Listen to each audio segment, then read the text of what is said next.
What is up, guys? I am obviously back for another show and tell and kind of an update on the Stribog. I know I've did like 2 or 3 videos on it real quick. I think it was 2 videos. But anyway, I'm going to get right into it. I've been on vacation, which was not necessarily the best thing for me because I've been at my local gun shop multiple times every day this week. Today, I had come home with a Shadow Systems 9mm MR920 Holosun 507C TLR7A Flex. I do have a loaded Meg in there. There's nothing in the chamber. Let's check that out. These are a little expensive. They're a lot more than a Glock. So you can get these without the optic cut for around, I want to say maybe around $750 to $800. But then obviously it's going to be about another $100 more for an optic cut, and then obviously you're going to have to pay for the optic. I do like this spiral fluted barrel. It's very aesthetically pleasing. So the reason I went with this is I am a huge 1911 guy, and this grip is very much in line with a 1911 angle. So this is basically the size of your Glock 19. As you can see, I have very large hands. I can pretty much conceal this whole gun with one hand. So eventually I'll probably get the full size, the 17 size version. But I mean, there's really nothing much to go over. There's tons of videos out on this. I'm digging the trigger. I like the milling that's been done to it, and you know, the gold tin color. I think that's more of like a rose gold, to be honest with you.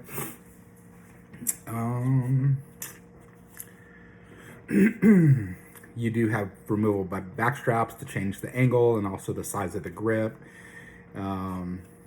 It is fairly stippled from the factory. I like how it has a double undercut. Let me get into this so you guys can see the contrast of the background. So you can see that undercut looking deal there. It's got stippling on where your thumbs would normally go, depending if you're right or left-handed. Also good index point for your trigger finger. Digging the Magwell. Now, a 19, obviously my hand hangs off the bottom of it. So this Magwell kind of just sucks my hand right up into the top of the pistol. Plus, I love this beaver tail that you would normally have to add on a back strap on a Glock for. I like the fact that this is built in already, kind of like a Smith & Wesson, like a 2.0. I don't know what else to say about this. I mean, it's basically a glorified Glock. Maybe, I don't know. I think it takes the Gen 3 or Gen 4 internals. It's a very soft shooting gun. It's very smooth.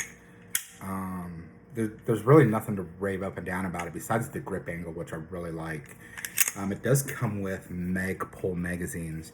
And as you can see, I have a very interesting looking round in there. And that's what I'm going to get into in my next part of this video. So this is a 180 grain Seismic 9mm. They are made by a guy here in the state of Oklahoma. Obviously, he's some engineering whiz. This supposedly has the same kinetic power as a 45 ACP. So keep in mind when I said this is 180 grains, okay? So I'm going to show you guys a video of, I figured it'd be easier just to do it this way. This is me shooting my Stribog yesterday, so I ended up purchasing another can. And unfortunately, it's, you know, we have to wait for them, but they have a Silencer Co. shop kiosk at my local gun shop. So we did all that. Actually bought 2 cans. But anyway, I have a video of it on my Stribog that I'm going to show y'all. And I'm going to play it for y'all now.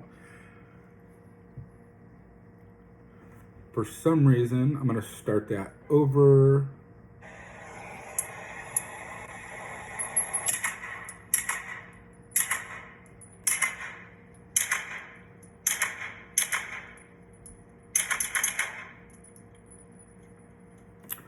So, that is a rugged Obsidian 9 that I have on this guy.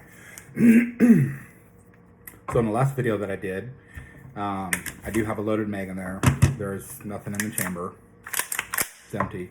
I did a video yesterday, or no, earlier this week, because the last range report I had a ton of problems with this. I had rounds falling back inside of the trigger housing. It was double feeding, all this stuff, right? I was pretty frustrated, and I was ready to give it up, actually. And so I brought it home, tore it all completely down, cleaned the shit out of it, lubed it, played with it for like 2 or 3 days. So I was like, you know what, let's try this can out. So if you go back and, I mean, if obviously if you want to, go back and watch the video I just showed you on my cell phone of me shooting this thing. That brass is shooting out about 100 miles an hour at the 3 o'clock position. Not one malfunction. So I ended up shooting 3 different types of ammo on accident. And one of those happened to be one of these Seismic rounds. So keep in mind, this is 180 grain. I pulled the trigger and I heard like the snap of a finger. It was literally about that loud. I thought I had a squib round, like a load. Pulled the mag out, cleared everything out of the chamber, broke it in half to make sure I could see through the bore. Sure enough, there was no obscurities in there. And I was looking around and I seen one of the red butt of the casing on the ground. And when I pulled the mag out, there was a few other rounds loaded in the Stribog mag. So I'm like, holy shit. So I ended up shooting the rest of them, and they were stupid ass quiet. So I shot, the majority of the rounds that I shot were the 115 grain Federals, and I also shot, I believe they were 124, 127 grain Hornady Critical Defense. They have a little red tip, the little polymer or rubber red tip in there. Man, this thing was flawless. I was so happy. So I'm attributing it to 2 things. First and foremost, I'd like to take some type of credit for it, for tearing it all down, cleaning everything, putting it back together, dry firing it, playing with it, lubing it, breaking it back down. Pretty much what I did for like the last 3 days. But I would say probably the biggest contributor was putting that can on there, because all that extra back pressure was cycling everything. So if you do, if you want, rewind the video, go back and watch the spent casings. Just go singing out at 3 o'clock.